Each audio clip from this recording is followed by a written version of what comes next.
ready for true happiness, for deep fulfillment, for feeling alive, on purpose, and in control of your life again? It's time to be the bold, brilliant, beautiful woman you were born to be. Welcome to the Purpose Girl Podcast. I'm women's happiness and life purpose expert Karen Rockkind, and I'm going to teach you how to live on purpose, feel alive, and be happy in every aspect of life. I'm going to get real about my life and interview women who are living on purpose so that you can finally live yours. Welcome to the show.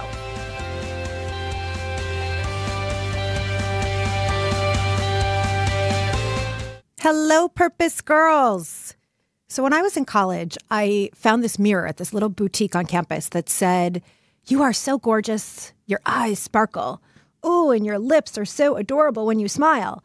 And the mirror went on and on. It was like while you were looking at yourself, you were reading lines and lines telling you, the person looking in the mirror, how beautiful and adorable and fantastic you were. I loved it so much. It was more than $100. And I remember thinking, I don't have money for this. But I waited tables. I made my own money. So I'm like, I have to have this. And that mirror has traveled with me from home to home for more than 20 years. I guess I knew then that we need to bathe ourselves in self-love, that we need to give the same kind of love to ourselves that we give to other people. I guess I knew then that I wanted some mirror that was telling me, mirror, mirror on the wall, you're so awesome all the time. So February 13th is both International Day of Self-Love and Galentine's Day, which is a day to honor and celebrate your friends. But if you're like me and just about every woman I know, then you are so good at giving to everyone else that today's episode of the Purpose Girl Podcast is all about how do you give to yourself? How do you really love yourself? Right? Self-love is such a buzzword. So we are going to dive into how we really love ourselves. And you want to stay tuned till the very end when I'm going to be giving you purpose power tips that you can start using immediately. But first, my new section where I am doing a review, reading it aloud. And I want to read this to you today from AMW Olson in the United States. She says, motivating. Listening to the Purpose Girl Podcast is the highlight of my day. Karen is so inspiring and motivating. Aw, thank you. Thank you, Karen, for living out your purpose and inspiring others to do the same. Oh my gosh. AMW, thank you. I'm hearing from you guys means so much to me because that's why I do what I do. And so if you have been thinking about leaving a review for the Purpose Girl Podcast and you're like, oh, I'll get to it later, I don't have time, please hit pause and just go to Apple Podcasts or whatever podcast app you listen on and leave a review for 2 minutes. It matters because the more reviews that we have, that I have, the more other women find us. And that's how we're going to change the world one woman at a time. And in honor of Self-Love Day, I am doing a big launch of amazing new products on the Happy Woman shop. So you want to stay tuned till the end for me to talk about some of those. Okay. So everyone tells us to just love yourself, right? Like self-love is such a buzzword. It's like half of Instagram memes out there are self-love. Every other word on Facebook, someone's telling you, just love yourself, just love yourself. But self-love is hard, right? I mean, if you're at all like I am, I'm a recovering beat myself upper, right? My mom and my dear friend Allison have always told me that I am so much harder on myself than anyone that they know. And I know that this is a recovering perfectionist thing, right? I have been a perfectionist my whole life. Maybe it's the Virgo in me. But I know that when I was a little girl and my parents talked about how I was their perfect child, all I wanted to do was to uphold my standing.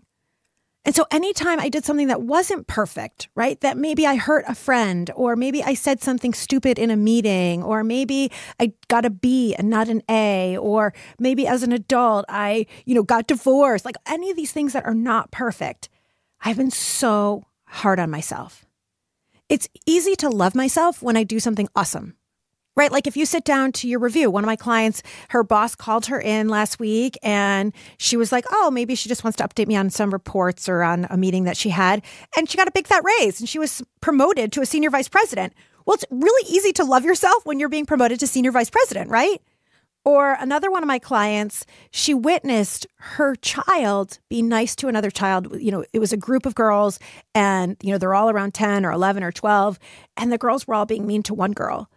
But she saw her own daughter stand up for that girl. And she was so proud in that moment. And so in that moment, she could be loving toward herself because she's like, maybe I did something. I've taught her something here. I'm so proud of myself. I'm so proud of her. So in the good moments, it's really easy to love ourselves. But what about in the other moments? What about when we say something in a meeting and we mess up the numbers, right? I remember when I was back in kind of my corporate days and I thought I was making this great point in a meeting and I was like adamant about my point. And then someone else pointed out that I had my numbers wrong. And then I was so ashamed. Or the first time I bumped into someone after my divorce, someone I hadn't seen in like 10 years since high school. And he's like, "How are you?" I'm like, "Well, I'm getting a divorce." And I know, oh, that sounds so weird. And I seriously, 3.5 minutes went by and I think he was embarrassed. My friend who I was with was embarrassed. I was embarrassed. I didn't know where to stop. And then I felt so stupid, right? So it's easy to be kind to yourself when you're rocking it out. Not so easy when you're not. Last week, Josh and I were in New York for the week. And you know what? I glutened it up. I usually do not eat gluten. I don't have an allergy, but I feel better when I don't. And I had pizza and I had this amazing donut and shout out to the donut plant. The food was so good. And I had little burgers one night, late at night. We went for a sexy date and all they had on the menu for little appetizers. So I had these little burgers. And then the last couple of days, my stomach feels bloated and I'm headed off to Miami. I'm going into a bathing suit and I'm like, I don't like how I look, right? So it's easy to love yourself when you're rocking it out. Not as easy to love yourself in some of the darker moments, in some of the moments where you feel less than. But we need to love ourselves. So I want to talk about what self-love is, right? And why do we even beat ourselves up? And what do we know from the research? So because everyone tells us to just love ourselves, and it's so stinking hard, right? It takes time. I started thinking that we kind of need to back it up before self-love. So let's talk about why self-love is even important.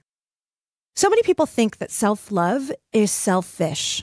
And we've all grown up with the golden rule, right? Whether you are Christian or not, I'm Jewish, it doesn't matter. This idea of do unto others as you would have done unto you, right? This idea of it's better to give than to receive. And these are beautiful values, beautiful principles. And especially as women, I've been reading this book called The Female Brain, and it's incredible. And it breaks down how as women, literally our brains in utero, so about 8 weeks is when the gender, right? The gender of the baby, the fetus in utero, begins to develop. So, which is you either continue on a track, everybody starts out actually with kind of a more female brain. And then at around 8 weeks, if the gender is going to be a boy, then the brain is flooded with testosterone. And that starts to bring out some of the more aggressive centers and other brain centers. In women, we continue with the growth of estrogen, right? In little girl babies in utero. And the research has shown that a little baby girl's brain, when she is born, is actually more wired for connection, more wired for communication, more wired for nurturing.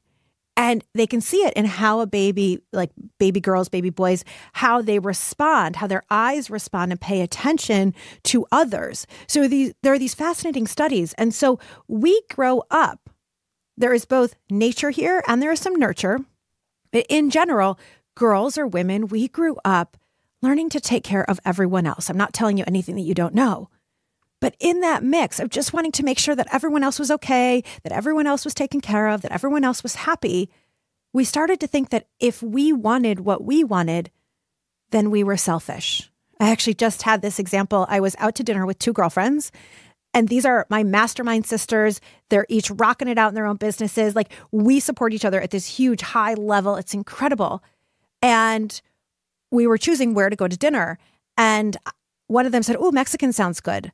Now, my first thought was, yuck, I do not want Mexican. Okay. Because I had Mexican 2 nights in a row. 2 nights in a row. And I was like, I do not want it for a 3rd night. And so I said, oh, I had it the last couple of nights. But then one of my friends who's pregnant, she was the one who had said Mexican sounded good. So then I said, oh, you know what? It's no big deal. We can go to Mexican.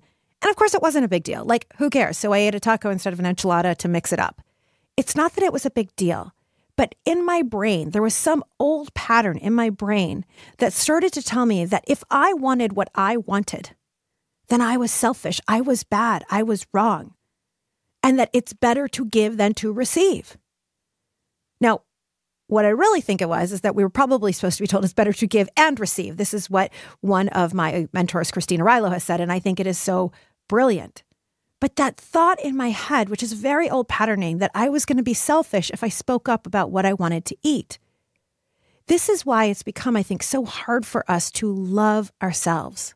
Someone somewhere has told us that loving ourselves, self-love, which I'm going to dive into what self-love is in a couple of different models, but that loving ourselves is selfish. And what I want to propose today is that loving ourselves is actually other-ish. And here's why. Research shows that there is something called social contagion or emotion contagion. And what that means is that our emotions are contagious to other people. So when you're around someone who's like really uplifting, they're really happy, they're feeling good, they're very positive, you catch their emotion and you feel more positive. But if you're around someone who is complaining all the time, they're negative, they find the negativity in every situation, right? It's like a beautiful day with one cloud and they're like, yeah, but look at the cloud. You start to catch their emotion.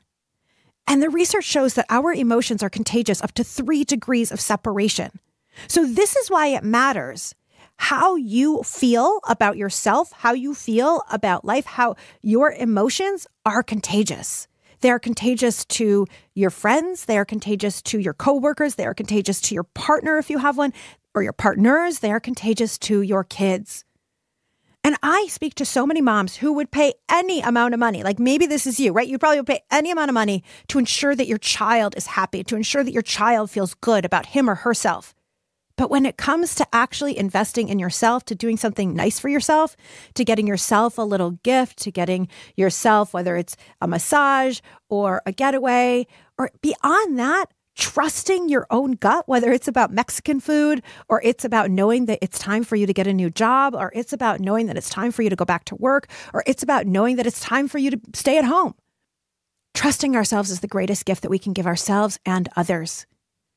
Every time you do not trust yourself, what happens is that you dampen your intuition a tiny bit. You dampen your joy a little bit. And then it's harder to pull it back out the next time. And so self-love matters. It's not selfish. I think of it as other-ish, because if you give, we all have heard the airline scenario, right? You've got to put your own mask on first. I want to take it to another level. If you're driving a car, you cannot drive a car on empty. Your car will literally stop and then you can't keep going, right? If your gas tank is empty. The same is true if you're pouring a glass of wine, right? We had some friends over last night. When the bottle was empty, the bottle was empty. There was no more to pour. And so what we want is we want you to have a constantly full bottle. Now, that doesn't mean you're always going to be happy, but it means that you are filling yourself up. You're filling yourself up with hobbies and activities that you love. You're filling yourself up with nourishing, nurturing girlfriends, sisterhood, relationships. You're filling yourself up by reading inspiring quotes, by holding coffee mugs that feel so delicious and yummy, by being around people that are uplifting. You're filling yourself up by taking care of your body. Now, I'm not perfect at any of this. I'm certainly not perfect at doing all of it at the same time.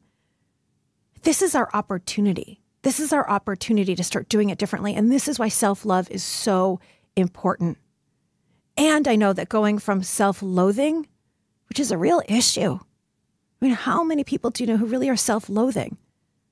According to Dove, 80% of American women dislike some aspect of their bodies. It's higher in Australia. According to Glamour magazine, 97% of women that they surveyed, 97% had a moment of self-ickiness about themselves at least once a day. So how many people do you know who are self-loathing? So I know it's a big gap to go from self-loathing to self-love. So I have a new model for this, and it begins with self-okayness. Self-okayness. right? If you can't love yourself yet, and love means adoration, love means admiration, love means self-respect, love means trust. And I will be getting into different branches and different kind of all the aspects of self-love in a little bit.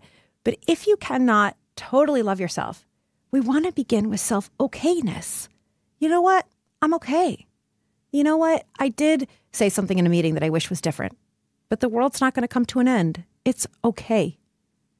The more you have self-okayness, and dare I say, if you can't even get to self-okayness, then below self-okayness is self-tolerance, right? Where you tolerate yourself, where you tolerate something like, you don't like Brussels sprouts, but you'll tolerate them in the salad, okay? So it's self-tolerance. And then self-okayness, where you come to say, I'm not perfect. I'm messy. We are all messy. This is part of life, and it's okay. One of my dear friends, Amelia Zhivotovskaya, who runs the Certificate in Applied Positive Psychology program that I teach in, she thinks of positive psychology as permission to be human. Right? Positive psychology is the scientific study of happiness and human flourishing. It's what I teach you on the Purpose Girl podcast. I teach you the science of women's happiness. And we can think of this as permission to be imperfect, permission to be human. Because that's the human experience. It's messy. We're not perfect. We're going to upset people because we're all different. We're going to make mistakes. That's why a mistake is you get a retake. And so having either tolerance or self-okayness is the place to start. Once you have a sense of like, you know what? It's okay. I'm human. It's okay. I'm human. It's okay. Right? I wish I hadn't just screamed at my child, but I'm human. It's okay. I'm going to go and apologize. Right? I'm going to own what I did. I'm going to work on doing it differently next time. I'm going to see where my mistake was in the meeting. I'm going to learn from it. It's okay. The next step up from self-okayness is self-acceptance. So tolerance is like saying, I can live with that. You know, I can live with the fact that I'm human. Acceptance goes beyond that. And it says, you know what? Being human, that's all right. It's okay. Right. So that's why we want to move from self-tolerance to self-okayness. And then we want to go even deeper into accepting, and that you accept who you are in all of your glory. Right. It's like we so much want to just be the light. We just want to be fun. We want to be successful. We want to be happy. We want to be proud. We want to feel calm. We all want the light. But we cannot have the fullness of the light if we don't also accept that part of the human condition is darkness. And this is wholeness. And this has been a huge thing that I have had to learn and relearn again, because I always just wanted to be the happy kid. I just want to be happy. I want to be happy. You know, in my household, I wanted everyone to see me as the happy one so that we never fought. But that's not always possible, because we also have this aspect of darkness. We have sadness. We have fear, we have anger, and every emotion is neither good nor bad. They just show us something. And so the more we can come to accept that, of course, we're going to fail, right? Like accepting failure as, wow, failure is actually good for you. I heard this story recently that there's the CEO, and I can't remember who he is, so someone tell me if you know, who says to his kids at the end of the day, what was good today? And how did you fail today? And if they don't have anything that they failed on, then he will say to them, oh, it must not have been a good day, right? Try better tomorrow, try harder tomorrow. Because quote unquote failing to him, and I am learning, so hopefully you're learning too, failure means that you tried something new, that you went for it. And in that, as long as you learn from it, you learn what works, what doesn't work, what else you might want to do. You gain some courage, you gain some strength. Then there's no such thing as failure. And so we can accept, we can go from this self-tolerance to self-okayness and even self-acceptance. And so self-acceptance has this beautiful quality. Now, once we come to accept ourselves, we can go up a notch. And here's where it starts getting really juicy. Now we can move on to self-liking, right? I'm not asking you to love yourself yet. I'm asking you to like yourself. I'm asking you to think about and fill in this sentence. I like me when. Like, when do you actually like yourself? That you think, you know what, I'm kind of fun, or I'm kind of quirky, I'm kind of interesting. I started my Empowered Group, which is my 4-month group coaching program for women who want to rock it out and live their purpose. And each woman was introducing herself. And I asked, what does it mean to live in your truth? And a woman said, being my raw, weird self. And I loved it. I'm still like smiling from ear to ear, because aren't we all like a little weird? And our weirdness is what we learned to not like, not love when we were growing up, because it made us different, or it made it so that kids made fun of us, or it made us so we were outsiders and we wanted to erase it so we could be like them. But our weirdness now, our weirdness as adults is what makes us cool. Frankly, our weirdness as kids is what makes us cool too, right? That's a huge opportunity that we can teach our kids. So our weirdness, our uniqueness is what makes us just extraordinary and special and fun and interesting and quirky and cool. So we want to move on into self-liking, actually finding that which about yourself you like, and see if you can even like how you respond to challenge, how you respond to failure, liking that you are able to be resilient, because I guarantee, woman, you've been through a lot and you've gotten back up. So like that about yourself. Like that you, even if you went off on your kids and you didn't mean to, like that you took a few deep breaths and you went back and apologized. We can begin to like ourselves. And then once we like ourselves, now we can move into loving ourselves. And loving ourselves is when we treat ourselves the same way that we would treat a child. The same way that you would treat your 5-year-old niece if she came to you and she was crying and she felt ugly, or your 13-year-old niece or nephew who felt, like they had so much acne and they were ugly and no one loved them. What would you do? You would hold that child. You would love on that child. You would tell that child, you would caress his or her cheek. You would caress his or her hair. You would tell that child how beautiful they are, how fun they are, how smart they are, or et cetera, right? Like, you would really love that child. You would give that child so much kindness. And if the child made a mistake, because a child is going to make a mistake, and the child came to you and asked for forgiveness, you would accept their apology. This is what self-love means. It means to be kind to ourselves and treat ourselves as we would a child, right? There's that old phrase to love others as we love ourselves. But most people I know are way better to other people than they are to themselves. Like, is that you? Like, maybe you are way better to other people than you are to yourself. So I would say that what we really want here is to treat others as you treat children, and treat yourself as you treat children that you love. Because as you come to love yourself, now we can move into self-celebration.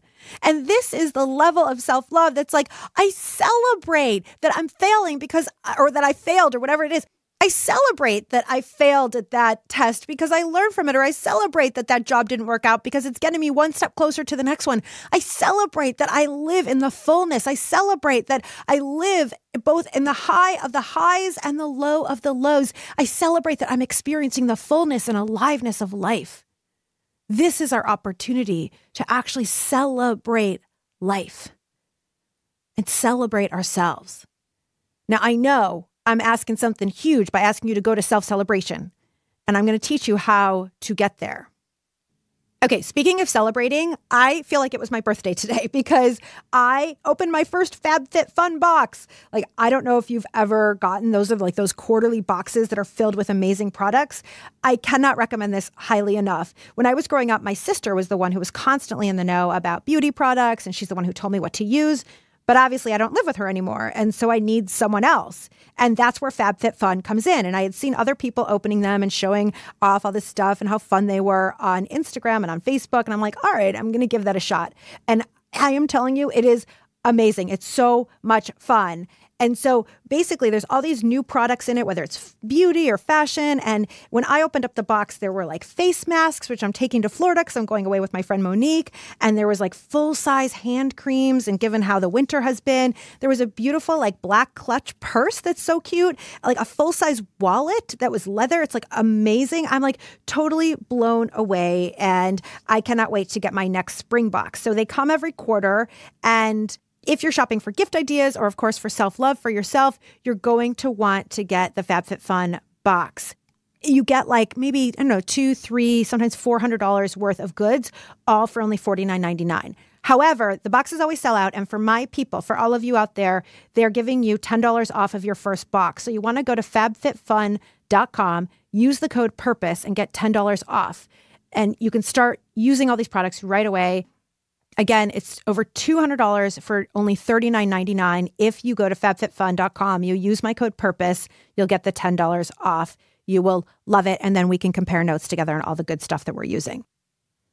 In fact, here's where self-love, I think, kind of goes awry. People think that the only form of self-love is taking care of your beauty needs. Now, that's actually a form of self-love that I have not been that great at. Since I never knew about products, I wasn't that good at it. I do get mani-pedis, and now I make sure I get a massage once a month. And I know that that's not possible for everybody out there. But I think so often when we think of self-love, we only think of the mani-pedi, we only think of the self-care. And self-care is hugely important, but it's only one aspect of self-love. We want to open up and we want to understand all of the different aspects of self-love. And one of my former mentors is like the queen of self-love. And in fact, my dear, dear, dear friend, Stacy, now is the director of the school, which is called The Path of Self-Love. And she and I were talking, and she was telling me how there are 10 branches of self-love, right? So what makes up self-love? How can you become more self-loving? So first, there's self-awareness and honesty. And this comes with really a deep understanding of who you are. Like, who are you and who are you not? And being committed to the truth about yourself and being in that alignment, right? How often it's like that whole Mexican story. I was aware that, and I didn't want Mexican, and I was being dishonest with my friends, which didn't actually help anybody, because then it was like, I made sure to not feel grumpy and I made sure to end up telling them what I wanted. But we need to be self-aware and be honest with ourselves. It's the only way to feel full and alive and continue to fill up our self-love cup. Number 2, self-acceptance, the path of self-love tells us. And this is the choice to really like who you are, like we were just talking about, without judgment, without apology, without wishing you could be somebody else. It's really adoring and appreciating who you are. Self-care, of course, is the third, and that's making sure that you're taking care of yourself physically, spiritually, emotionally, mentally, right? We cannot want other people, like our kids or our friends, to take care of their bodies well if we aren't doing it ourselves. We can't say to other people, go for your dreams, if we aren't doing that ourselves. Like, we have to take care of ourselves. And when people say to me, but I can't love my body because it's, I'm too round, or my butt's too big, or my belly's too big. We want to love our bodies so much that we love them in any shape and size. And we love them so much that we want to feed them foods that feel good to them. We want to feed them fuel that actually keeps us going. And we want to take care of our bodies and give it the movement. Now, I'm not perfect at this by any means, but it is a huge branch. The next is self-compassion and self-forgiveness. And this is really giving yourself the same compassion that you would to a friend who came to you who was struggling or who messed up and needed some apology. So Kristin Neff is the top researcher in self-compassion. In fact, she's the one who actually put self-compassion as a research concept on the map. And what she has found with self-compassion, so many people like me and maybe like you beat yourself up all the time. And we're really harsh. We're critical to ourselves. And what Kristin Neff has found, she did research on what is more motivating. Like, first of all, why do people beat themselves up?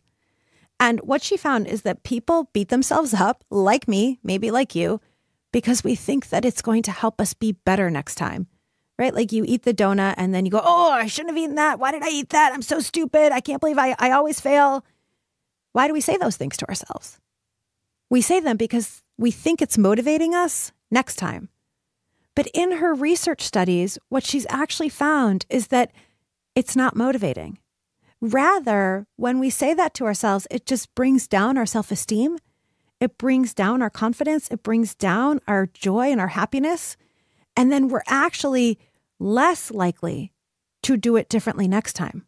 As opposed to what Kristin Neff, this is the top researcher, Kristin Neff identifies as self-compassion, which is being kind to ourselves and understanding this permission to be human, that there's kind of common humanity and that we can be mindful and choose differently next time.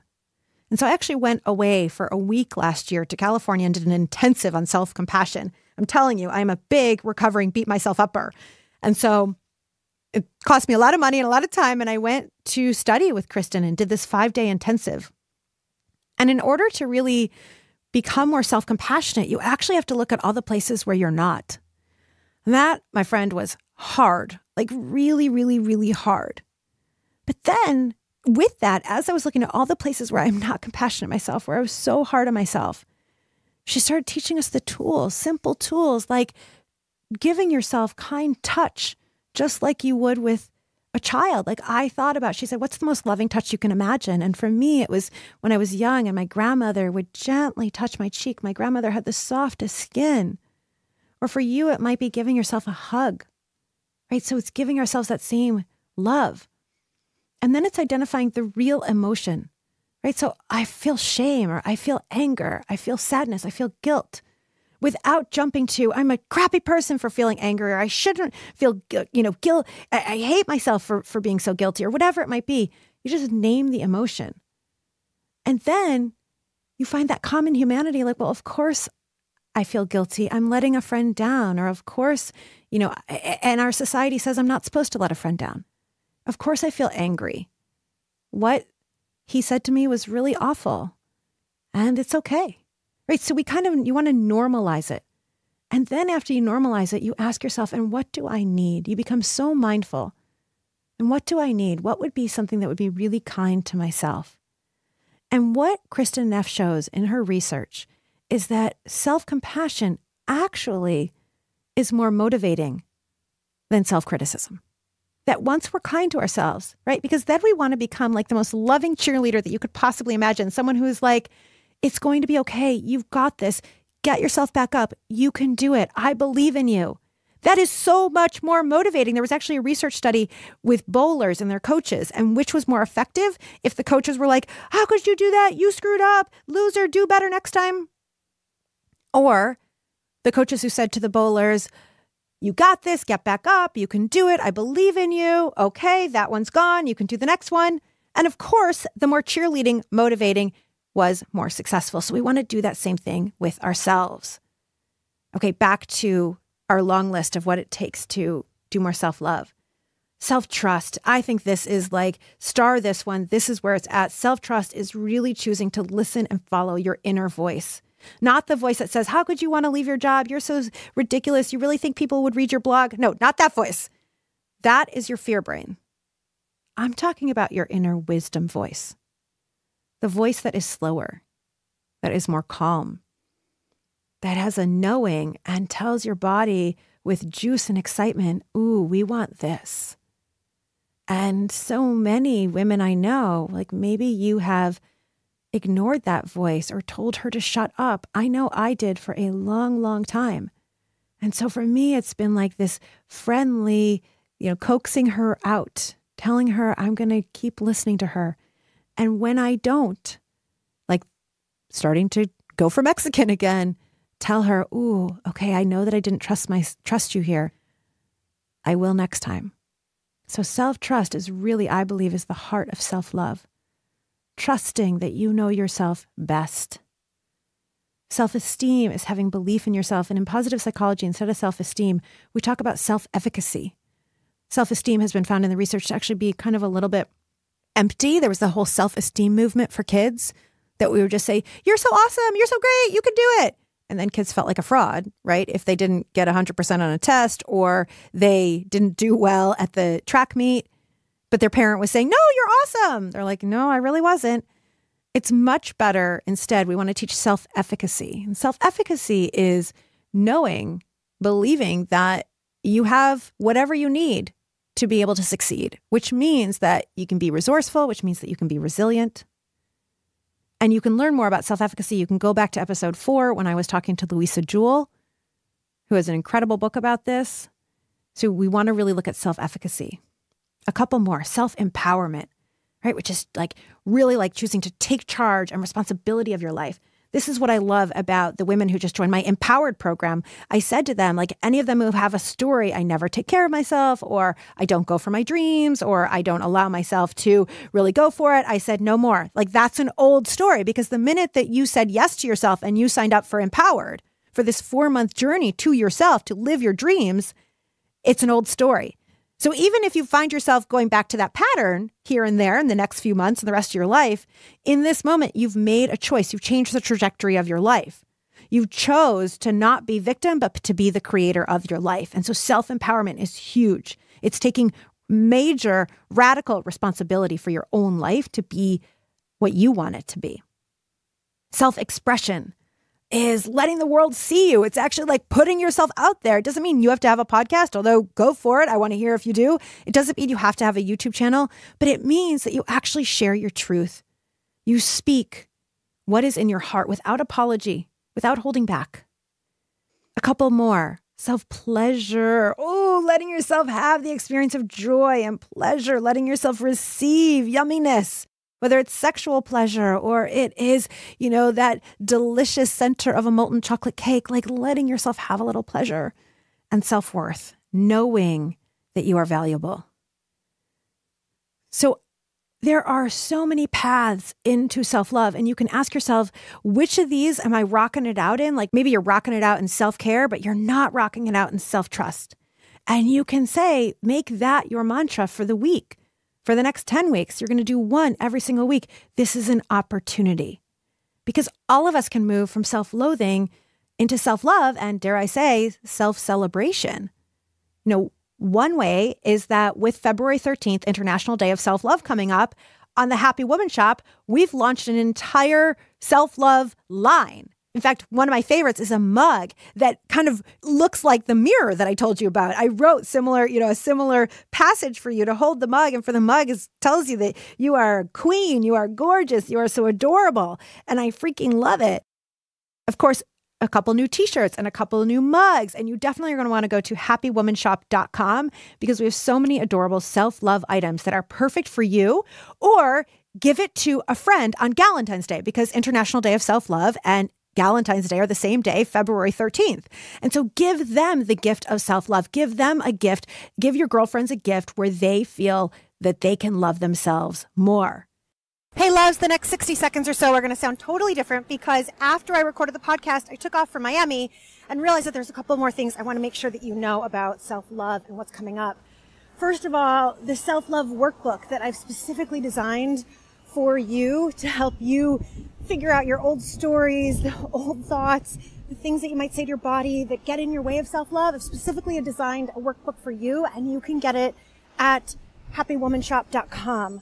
Also, I am doing a free self-love celebration class on International Day of Self-Love, which is February 13th.